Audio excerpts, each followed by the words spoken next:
வந்து ஒரு தேவையான பிளாட்ஃபார்ம்னு நினைக்கிறேன். எப்போதுமே வந்து நான் யோசிச்சு பார்ப்பேன், எனக்கு என்ன பெருமை இருக்குது அப்படின்னு சொல்லிட்டு. எங்க அப்பா ஒரு கல்லூரி ப்ரொஃபசர். உழைப்பினால் மட்டும்தான் இன்னைக்கு வந்து ஒரு மியூசிக் நாம் எப்போது கொல்லப்படுவோம்னே தெரியாத ஒரு வன்முறையான ஒரு சமுதாயத்தில் வாழ்ந்து கொண்டிருக்கிறோம். கொண்டாட்டங்களை கூட கொண்டாட முடியல நம்மளால. நமக்கு வந்து என்ன தினந்தோறும் இறுக்கம் தான் என்னை போட்டு உறுத்திக்கிட்டே இருக்கும். ஆமண்ணனுடைய எனக்கு அடையாளமா இருக்கக்கூடிய வள்ளியம்மாளனுடைய வரலாற்றை ஃப்ரெண்ட்ஸோட நான் சேரவே ரொம்ப யோசிப்பேன். அது மாதிரி எனக்கு சின்ன சின்ன அனுபவங்கள் இருக்கு. ஒரு இண்டிபெண்டன்ட் மியூசிக் ஸ்பேஸ்குள்ள நான் இருக்கிறேன்னா கண்டிப்பா அதுக்கு மிக முக்கியமான காரணம் வந்து தி கேஷ்லெஸ் கலெக்டிவ்ங்கிற மூவ்மெண்ட். கேஷ்லெஸ் கலெக்டிவ்ங்கிற மூவ்மெண்ட் இல்லைன்னா நான் வந்து இப்படியான இடத்துக்கு வந்தே இருக்க முடியாது. அந்த மூவ்மெண்ட்ல வந்து நான் அந்த தாட் ப்ராசஸ்க்கு வந்து உண்மையிலே ரஞ்சித்தண்ணன் அவர்களுக்கு மனமார்ந்த நன்றி சொல்ல கடமைப்பட்டிருக்கேன். ஏன்னா அது எனக்கு மட்டுமானது இல்லை, அது வந்து ஒரு தேவையான பிளாட்ஃபார்ம்னு நினைக்கிறேன். எப்போதுமே வந்து விளிம்பு நிலை மக்களுடைய குரலையும் விளிம்பு நிலை மக்களுடைய வாழ்க்கையும் பண்பாட்டையும் இசை வடிவங்கள் எப்போதும் அப்ராப்ரேட் பண்ணியே பழகி இருந்தது. ஆனா அது தாண்டி இல்ல நாங்களா வந்து பேசுவோம், நாங்களோ கோட் ஷூட் போட்டு தைரியமா ஸ்டைலா கெத்தா வந்து நிப்போங்கிறத உலகத்துக்கு நிரூபித்து காட்டியது வந்து கேஷ்லெஸ் கலெக்டிவ். அந்த கேஷ்லெஸ் கலெக்டிவ்ல நான் மேடை ஏறினதான் எனக்கு அதுக்கு முன்னாடி எனக்கு விருப்பம் இருந்தது. நான் உதயண்ணாவை சந்திக்கும் போது சொன்னது என்னன்னா, ஆனா எனக்கு நிறைய சமூக விழிப்புணர்வு பாடல்கள் பாடணும், அம்பேத்கர் பாட்டு பாடணும், இதுதான் என்னுடைய விருப்பம் அப்படின்னு சொன்னேன். அந்த வார்த்தை தான் அவரை வந்து எனக்கு கேஷ்லெஸ் கலெக்டிவ்ல இணைக்க வச்சதுன்னு நினைக்கிறேன். இப்போ அந்த ஜேர்னி தொடங்கி என்ஜாய் எல்லாம் தாண்டி இன்னைக்கு வள்ளியம்மா பேராண்டின்னு நான் இந்த ஆல்பத்துக்கு பேர் வச்சது. வள்ளியம்மாளுடைய ஹிஸ்டரி வந்து ரொம்ப முக்கியமானதுன்னு நினைக்கிறேன். 1823 இங்க இருந்து லட்சக்கணக்கான மக்களை பிரிட்டிஷ் வந்து தேயிலை தோட்டங்கள்ல இலங்கையில வேலை செய்வதற்காக அழைத்து போனார்கள். அந்த மக்களை விடுதலைக்கு பிறகு அங்கே விட்டுட்டு போயிட்டாங்க. அதுல பாதி மக்களை அங்கிருந்து இலங்கை அரசாங்கம் திருப்பி இந்தியாவுக்கு அனுப்பியது 1970கள் 80கள்ல. அப்படி குடும்பங்கள் இரண்டாக பிரிக்கப்பட்டன. இந்த ஊருக்கு வந்து மீண்டும் உழைப்பாலும் கல்வியாலும் நேர்மையாலும் முளைத்தெழுந்த ஒரு மகத்தான ஒரு குடும்ப தலைவி தான் வள்ளியம்மாள். ஏன் நான் இதை சொல்றேன்னா, எனக்கு என்ன பெருமை இருக்கு, எனக்கு என்ன அடையாளம் இருக்கு நான் எப்பவுமே யோசிப்பேன். ஒருத்தனை கேட்டா அவன் ஜாதி அவனுக்கு பெருமைன்னு சொல்லுவான், ஒருத்தனை கேட்டா அவங்ககிட்ட இருக்கிற காசு அவனுக்கு இருக்கிற பெருமைன்னு சொல்லுவான். ஒவ்வொருத்தனுக்கும் ஒவ்வொரு பெருமைகள் இருக்கும். அப்ப நான் யோசிச்சு பார்ப்பேன், எனக்கு என்ன பெருமை இருக்குது அப்படின்னு சொல்லிட்டு. எங்க அப்பா ஒரு கல்லூரி ப்ரொஃபசர், அது எங்க அம்மா வந்து ஒரு ஸ்கூல் டீச்சர்னா அது அவங்க செய்யற அவங்களுடைய உழைப்பில் அவங்க அடைஞ்சிருக்கிற உயரம். ஆனா எங்களுடைய வரலாற்றை வந்து அப்படியே நசுக்கிய போது மீண்டும் அதை முளைத்தெழுவதற்காக உழைத்திருக்கிற எங்களுடைய உழைப்பு இருக்குல்ல, அந்த உழைப்பு தான் எங்களுடைய அடையாளம் அப்படின்னு சொல்லி நான் புரிஞ்சேன். உழைப்பினால் மட்டும்தான் இன்னைக்கு வந்து ஒரு மியூசிக் ஈகோ சிஸ்டம்ல நானும் ஒரு மகிழ்ச்சியே இல்லை. ஏனென்றால் நாம் எப்போது கொல்லப்படுவோம்னே தெரியாத ஒரு வன்முறையான ஒரு சமுதாயத்தில் வாழ்ந்து கொண்டிருக்கிறோம். அப்படிதான் நான் இதை பாக்குறேன். நான் வந்து ஒரு ஒரு தலித்தா வந்து வாழ்க்கையின் கொண்டாட்டங்களை கூட கொண்டாட முடியல நம்மளால. நமக்கு வந்து என்ன தினந்தோறும் நீ சாவு செய்தியை கேட்டுனே இருக்க, தினந்தோறும் உன் சார்ந்த உன் நிறத்தில் இருக்கிற நீ சாப்பிடுற உணவை சாப்பிடுற உன்ன மாதிரி இருக்கிற யாரோ ஒருத்தர் செத்துக்கிட்டே இருக்காருன்னா நீ எப்படி பர்த்டே கொண்டாடுவ, நீ எப்படி வந்து உனக்கு ஒரு பாட்டு வெளியிட்ட கொண்டாடுவ, உன் மனது எப்படி இருக்கும்? அந்த மனநிலை ரொம்ப ரொம்ப ஆபத்தானது. இந்த சமூகம், சாதிய சமூகம் மீண்டும் மீண்டும் வந்து நம்மள அப்படியான ஒரு இறுக்கத்திலே வச்சிருக்குன்னு நினைக்கிறேன். அந்த இறுக்கம் தான் என்னை போட்டு உறுத்திக்கிட்டே இருக்கும். ஆமண்ணனுடைய மறைவு வந்து என்னை உண்மையாகவே என்னால இது வரைக்கும் ஏத்துக்கவே முடியல. ஏனென்றால் தலித் சமூகத்துல இத்தனை இளைஞர்களை வந்து ஒவ்வொரு வாரமும் ஒவ்வொரு நாளும் நம்ம கேள்விப்பட்டு இருக்கோம், கொலை செய்கிறார்கள், சாதி ஆணவ படுகொலை செய்கிறார்கள், எதிர்க்க உட்கார்ந்துட்டா நின்றுட்டா நடந்துட்டா படிச்சுட்டா எல்லாமே பிரச்சனையா இருக்கும்போது மியூசிக் எல்லாம் எங்கேயோ இருக்கு. ஆக்சுவலி தெருவில் நடக்கிறது, எதிர்க்க அவன் முன்னாடி நடந்து போறது, இப்படியான பேசிக் விஷயங்கள்லயே நம்மளை வந்து அரெஸ்ட் பண்ணி வச்சுட்டு இந்த இசை, இந்த ஆட்டம் பாட்டம் கொண்டாட்டம் இதெல்லாத்தையுமே வந்து மேட்டுக்குடிகள் தங்களானதா ஆக்கி கொண்டதனுடைய விளைவாதான் இன்னைக்கு வந்து நான் எத்தனையோ முன்னோர்களுடைய கனவு இது. ஒரு தலித் சுப்பையா வந்து ஒரு பாப் மார்லியா ஐயாவா மாறி இருக்கலாம், ஒரு பாவலர் முகில் வந்து ஒரு மைக்கேல் ஜாக்சனா மாறி இருக்கலாம். ஏன்னா இந்த சாதிய சமூகம் தான் இந்த மண்ணின் கலைஞர்களை மீண்டும் மீண்டும் அடியிலே வச்சிருக்கு. ஆனா அவர்களுடைய வாழ்க்கையில தான் அழகு இருக்கு, அவர்களுடைய வாழ்க்கையில தான் கொண்டாட்டம் இருக்கு. யார் இந்த மண்ணில் வேர்வை சிந்தி உழைக்கிறார்களோ அவர்களுக்கு தான் அந்த செடியை பத்தி தெரியும், அந்த நாத்தை பத்தி தெரியும், அதை பத்தி பாட்டு எழுத முடியும். ஆனா அந்த கலை வடிவங்களை எப்படி அவர்கள் நிலங்களை பிடுங்கிக்கிட்டாங்களோ அதே மாதிரி அவர்களுடைய கலைகளையும் பிடுங்கி கொண்டார்கள். இப்படியான ஒரு சூழல்ல தான் நாம் இருந்திருக்கிறோம். அதனால எனக்கு அடையாளமா இருக்கக்கூடிய வள்ளியம்மாளனுடைய வரலாற்றை பாதுகாக்கணும் அப்படின்னு எனக்கு தோணுச்சு.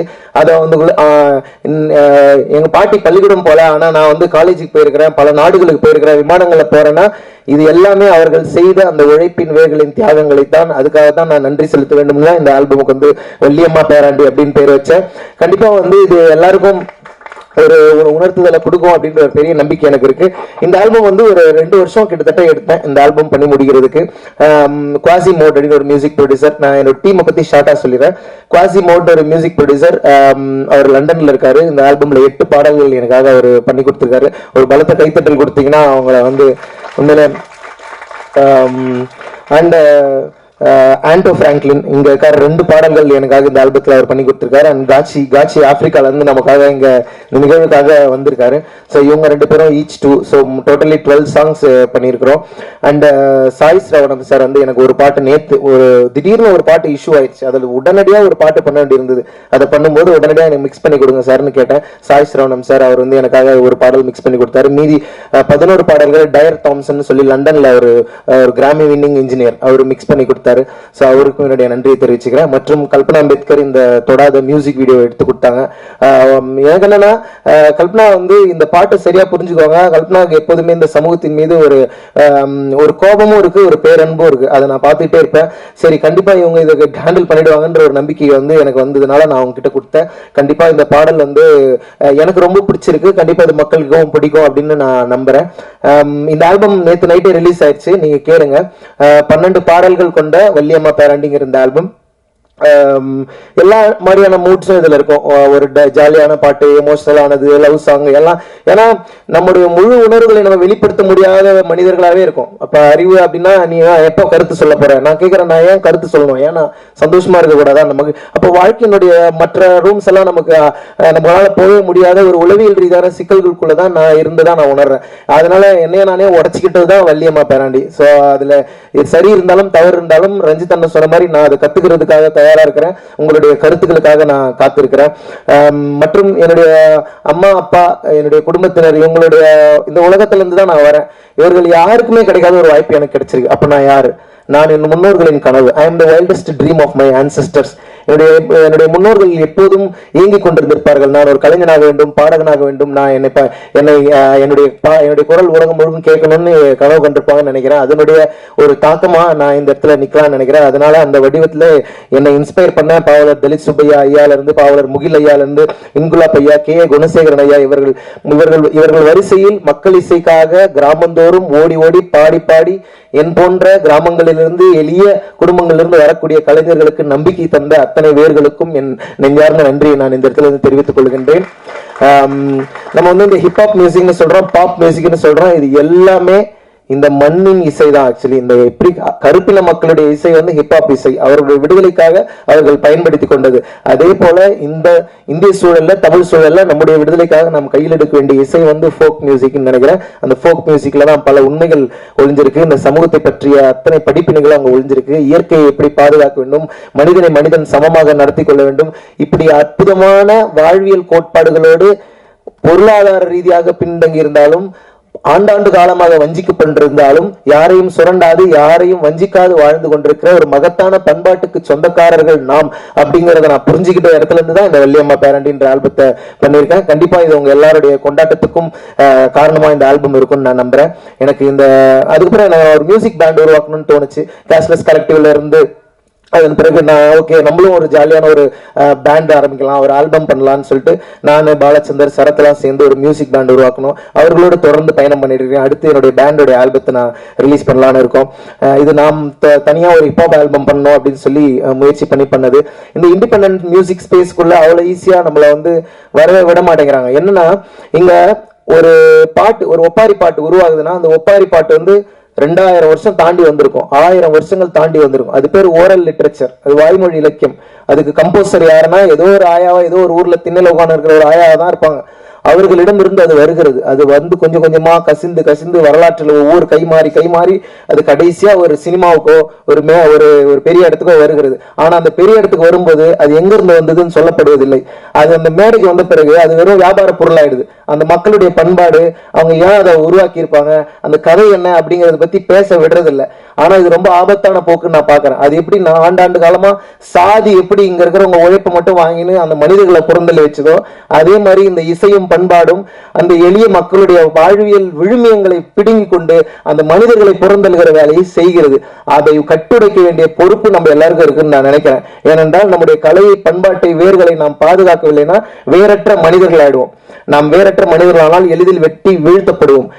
இது வந்து எனக்கே இந்த அனுபவம் இருந்தது. நான் என்ஜாய் பாட்டு பண்ணப்போ நான் பேசணும்னு நினைச்சதுதான் எனக்கு பிரச்சனையா மாறிச்சு. நான் பேசணும்னு நினைச்சது, ஆமாம் எங்க ஆயா கிட்ட இருந்து நான் இதை வாங்கினேன். அப்போ சொன்னாங்க, உங்க ஆயாவை பத்தி பாட்டு பண்றதுக்கு தான் நாங்க வந்திருக்கோம். ஆமா, எங்க ஆயாவை பத்தி பாட்டு பண்ணதான் நான் வந்திருக்கேன். ஏன்னா எங்க ஆயாக்கள், எங்க தாத்தாக்கள் ஆண்டாண்டு காலமாக அடிமைகளாக இந்த மண்ணில் இருந்தவர்கள். அவர்களின் ரத்தத்திலும் வேரையிலும் முளைத்து விடுதலை பெற்ற பறவைகளாக நாங்கள் இன்றைக்கு கலைஞர்களாக மேடையில் ஏறி நிற்கிறோம். அதனால அதை பத்தி நான் பேசாம வேற எதை பத்தி நான் பேசுவது? நான் பேசுவதற்கு வேற என்ன இருக்கிறது? ஏன்னா நான் கற்றுக்கொள்ள தயாராக இருக்கிறேன். ஆனால் யாரையும் ஏமாற்றவோ சுரண்டவோ அதை நான் யோசிப்பேன். எவ்வளவு சுரண்டினாலும் எவ்வளவு ஒடுக்கப்பட்டாலும் நம்ம கிட்ட ஒரு அறம் இருந்துட்டே இருக்கு. அந்த அறத்தை எனக்கு கற்றுத்தந்தவர் வள்ளியம்மா, பாட்டி, எங்க அம்மா, இவர்கள் எல்லாம். எங்க பாட்டி வந்து ஒரு நாள் எங்க ஸ்கூல்ல வந்து ஒரு நாள் இப்படி சொல்லிட்டாங்க, உனக்கு படிப்பே வராது, அந்த ஜாதியில போறதான் படிப்பு வரும், உனக்கு வராது அப்படின்னு சொல்லிட்டாங்க. எனக்கு தாங்கவே முடியல. நான் பயங்கரமா அழுதுட்டேன். ஏன் அப்படி சொன்னாங்க, ஏன் என் கூட இருந்த பையன்கிட்ட கேட்டேன், ஏன் இந்த ஜாதிக்கு வந்து படிப்பு வராதுன்னு சொன்னாங்க அப்படின்னு சொல்லி கேட்டேன். அவனும் ஒரு மாதிரி எமோஷனல் ஆயிடும். ஆனா எங்க அம்மா கிட்ட வந்து சொன்னேன், நான் ஒரு நாள் லஞ்ச் சாப்பிட்டு இருக்கேன் எங்க வீட்டுல. எங்க அம்மா வந்து ஸ்கூலுக்குள்ள வந்து அந்த கதவை திறந்து நேரம் உள்ள வந்து அந்த கரஸ்பாண்ட் முன்னாடி என்ன, யாரை பார்த்து அப்படி சொன்னாங்க, யார் தெரியுமா அப்படின்னு சொல்லி எங்க பாட்டி எதிர்த்து கேள்வி கேட்டாங்க. சொன்னா, அவங்க அப்பா வாத்தியாரியா, அவங்க அம்மா டீச்சரியா, நாங்க எவ்வளவு கஷ்டப்பட்டு நாங்க படிக்க வைக்கிறோம், எங்க பிள்ளை எத்தனை வந்து எங்க குடும்பத்துல இருந்து ஒரே பிள்ளை எத்தனை வந்து இவ்வளவு தூரம் நாங்க படிக்க வைக்கிறோம், நீ யாரையா சொல்றதுக்குன்னு எங்க பாட்டி எதிர்த்து கேட்ட அந்த வீரம் இருக்கு இல்லையா, அந்த வீரம் வந்து எனக்கு வரணும்னு நான் எத்தனையோ முறை வேண்டிக்கிறேன் ஆக்சுவலி. ஏன்னா அப்படியான ஒரு அழுத்தம் நிறைந்த ஒரு பயங்கர கெத்தான அந்த மொமெண்ட் என் கண்ணு முன்னாடி இருக்கு. அப்பப்ப நான் அதை யோசிச்சுப்பேன். அவர்கள் யாருக்கும் பயப்படாதவர்கள், யாரை கண்டும் எதை கண்டும் பயப்படாதவர்கள். அந்த பயமில்லாத ஒரு தன்மையை நானும் வளர்த்து கொள்ளவும், இன்னும் நிறைய பாடல்களை என்னோட நண்பர்களோட சேர்ந்து நான் பாடவும் விரும்புறேன். அண்ட் இந்த ஆல்பம்ல என் கூட கொலாபரேட் பண்ணியிருக்கிறேன் ரஷ்மித் கவுர், ஒரு ஆர்டிஸ்ட் கொலாபரேட் பண்ணியிருக்காங்க. அண்ட் பாலச்சந்தர், செல்லமுத்து இவர்கள் சில பாடல்களை என்னோட சேர்ந்து பாடியிருக்காங்க. என்னுடைய பாடிய இசைத்த அத்தனை கலைஞர்களுக்கும் நான் மனமார்ந்த நன்றி தெரிவித்துக் கொள்கின்றேன். கலை மக்களுக்கானது. நான் சின்ன வயசுல இருந்து அம்பேத்கரிய பாடல்களை கேட்டு வளர்ந்திருக்கேன். ஆனா உண்மையாவே அம்பேத்கரிய பாடல்களுக்கு ஒரு பெரிய மேடை அமைத்து கொடுத்த நீலம் பண்பாட்டு மையத்திற்கும் இயக்குனர் ப. ரஞ்சித் அண்ணன் அவர்களுக்கும், ஏனென்றால் அது இயற்கை, அவ்வளவுதான். நான் பேசுவது அரசியல் கிடையாது, நான் அப்படிதான் நினைக்கிறேன். நீ இயற்கையோடு பொருந்தி இருக்கிற ஒரு வாழ்க்கை தான் நமக்கு தேவையானது. ஒரு சாதி அமைப்பு எப்படி புரிஞ்சுக்கலாம்னா, இங்க ஒரு தென்னை மரம் இருந்தா ஒரு வேப்ப மரமும் இருக்கலாம், ஒரு வேப்ப மரம் இருந்தா ஒரு புளிய மரமும் இருக்கலாம். எல்லா இடத்துலயும் தென்னை மரமாவே இருந்தா எல்லா இடத்துலயும் வேப்ப மரமாவே இருந்தா இயற்கை ஜனநாயகத்துடன் தான் இந்த பூமியில் நிறுத்திருக்கிறது. நாம் தான் அந்த ஜனநாயகத்தை அடித்து கெடு ஒருத்தர் தாக்கி கொண்டு இருக்கிறோம். அவ்வளவு ஆபத்தான ஒரு சமூகத்தில் நாம் வாழ்ந்து கொண்டிருக்கிறோம்ங்கிறது எனக்கு ரொம்ப பெயின்ஃபுல்லா இருக்கு. கண்டிப்பா என்னால் இயன்ற அளவுல என்னுடைய கலை வடிவத்துல தொடர்ந்து நான் அதை பத்தி பேசுவேன். இந்த ஆல்பம் முழுக்க அதை பத்தி பேசல, இது ஒரு கமர்ஷியல் ஆல்பமா இருந்தாலும் என்னுடைய உள்நோக்கத்தை இந்த ஆல்பம் கண்டிப்பா உங்ககிட்ட கொண்டு வந்து கடத்துன்ற நம்பிக்கையோடு நான் ஏதாவது விடுபட்டு மன்னிச்சுக்கோங்க. அண்ட் சோனி மியூசிக் ரொம்ப நன்றி சொல்ல கடமைப்பட்டிருக்கேன். நிறைய பேருக்கு இந்த ஆல்பம் நான் போட்டு காமிச்சேன். ஆனா சோனி மியூசிக் வந்து என்ன எப்பவுமே நான் ஒரு விஷயம் யோசிப்பேன், அவங்க என்ன ட்ரீட் பண்றதுல இருந்து தான் நான் அவங்கள வந்து ஃப்ரெண்டாகவே தொடங்குவேன். அவங்க என்ன சொல்றாங்க, நம்பிக்கை கொடுக்குறாங்க, வார்த்தை அதெல்லாம் கிடையாது. அவங்க என்கிட்ட பழகிற விதம் தான் எனக்கு ரொம்ப முக்கியமா படும். என்னை ரொம்ப அன்போடும் கனிவோடும் என்னோடு உரையாடி இந்த ப்ராஜெக்டை ஒரு லான்ச் வரைக்கும் கொண்டு வந்து சேர்த்திருக்கிற சோனி மியூசிக் சவுத்துக்கு என்னுடைய மனமார்ந்த நன்றிகளை தெரிவித்துக் கொள்கின்றேன். தொடர்ந்து இந்த மாதிரி நிறைய இண்டிபெண்டன்ட் கலைஞர்களுக்கு இப்படியான வாய்ப்புகள் கிடைக்கணும், இப்படியான வெளிச்சம் கிடைக்கணும். அதுக்கான வேலையை நாம் எல்லாரும் சேர்ந்து செய்வோம். கலையை வெறும் பொழுதுபோக்காக மட்டுமில்லாமல் ஒரு சமூக மாற்றத்துக்கான கருவியாக நாம் கையில் எண்ண வேண்டிய தருணத்தில் நாம் இருக்கிறோம். வேற வழியே இல்லை. ரொம்ப ஆபத்தான, ரொம்ப வன்முறை நிறைந்த ஒரு சமூகத்துல நாம் இருக்கிறோம். அது ஏன்னா எனக்கு என்ன பயமா இருக்குன்னா, ஒருவேளை நாளைக்கு அந்த கொல்லப்படுகிற ஆள் நானாகவோ எனக்கு தெரிந்தவர்களாகவோ இருக்கலாமோங்கிற பயத்தோடவே உழவ வேண்டியதா இருக்கு. அது என்ன, என்ன புரிஞ்சுக்கிறவங்களுக்கு அது புரியும்னு நினைக்கிறேன். அப்படியான ஒரு நிலையிலிருந்து நாம் விடுபட வேண்டும். நாம் வந்து எந்த தவறும் செய்யாதவர்கள், இந்த இந்த ஒட்டுமொத்த உலகத்தையும் நேசிக்கக்கூடிய அந்த பேரன்பை கொண்ட மக்கள், அந்த அன்பை மீட்டெடுப்போம், அந்த மாண்பை மீட்டெடுப்போம் சொல்லி இந்த ஆல்பமோட ப்ரொடியூசர்ஸ் குவாசிமோட், ஆண்டோன் காட்சி அவங்களுக்கு நன்றி. அண்ட் மிக்ஸ் பண்ணி கொடுத்த குவாசி டயர் சாய் ஸ்ரவணம் சாருக்கு நன்றி. Recording engineers Hari 20 dB and Vishnu 2 bar Q அவங்களுக்கு என்னுடைய மனமார்ந்த நன்றிகள். அப்புறம் வந்து இந்த மியூசிக் வீடியோ ப்ரொடியூஸ் பண்றதுக்கு எனக்கு உதவி செய்த கதிர் வீரசேகர், சுந்தரலிங்கம் மற்றும் முருகன் அவர்களுக்கு நன்றி. அண்ட் மியூசிக் வீடியோட டைரக்டர் கல்பனா, விக்கி, சந்தானகுமார், பிளாக் எல்லாருக்கும் என்னுடைய நன்றிகள். மற்றும் சோனி மியூசிக் அசோக், அச்சிந்தியா, கௌஷிக், மானஸ்வினி அந்த ஹோல் டீம் எல்லாருக்கும் என்னுடைய நன்றி. சொல்லி கலாய்ப்பாங்க, அது எனக்கு ரொம்ப பயமா இருக்கும். அதனால ஃப்ரெண்ட்ஸோட நான் சேரவே ரொம்ப யோசிப்பேன். அது மாதிரி எனக்கு சின்ன சின்ன அனுபவங்கள் இருக்கு. ஒரு என்ன மாதிரி பாக்குறாங்க ஃப்ரெண்ட்ஷிப்ங்கிறது வந்து உள்ள இருந்து வருகிறதா இல்ல சும்மா என்கிட்ட இருக்கிற பொம்மை உங்ககிட்ட இருக்குங்கிற இடத்துல இருந்து வருதான்னு சொல்லிட்டு எனக்கு யோசனையாவே இருக்கும். பிரிவிலேஜ்ல இருந்து பழகுறாங்களா இல்ல உண்மையாவே பழகுறாங்களான்னு. ஆனா உண்மையாவே இந்த 2 பேர் என்னுடைய லைஃப்ல வந்ததுனால நான் நிறைய கத்துக்கிட்டு நிறைய பண்பட்டிருக்கேன்னு சொல்லலாம். இந்த 2 பேர் எனக்கு நண்பர்களாக கிடைச்சப்ப நான் வந்து முதல்ல நான் யாரோடையுமே ஒட்டவே மாட்டேன். ஆனா இந்த 2 பேரோட நான் சேர்ந்த பிறகு ஓகே, நான் சில நல்ல நண்பர்களை சம்பாதிக்கக்கூடிய அளவுக்கான திறன் எனக்கும் இருக்கிறது, நல்ல ஒரு நட்புக்குள்ள நான் இருக்கிறேன்னு சொல்லலாம். அந்த மாதிரி எனக்கு கிடைச்ச நண்பர்கள் சங்கீதன், கார்த்திக் அவர்களுக்கு என்னுடைய மனமார்ந்த நன்றி தெரிவித்துக் கொள்கின்றேன். இந்த ஆல்பத்துல அவங்களுடைய பங்கு ரொம்ப முக்கியமானது. ஒவ்வொரு ப்ராசஸ்லயும் அவங்க வந்து இந்த ஆல்பத்தை கொண்டு வந்து சேர்க்கறதுல ரொம்ப கவனமா இருந்தாங்க. மற்றும் என் மீது அன்பு கொண்டு வந்திருந்த உங்கள் அனைவருக்கும், ஊடகங்கள் யாவருக்கும் நன்றி தெரிவித்து விடைபெறுகிறேன். வணக்கம்.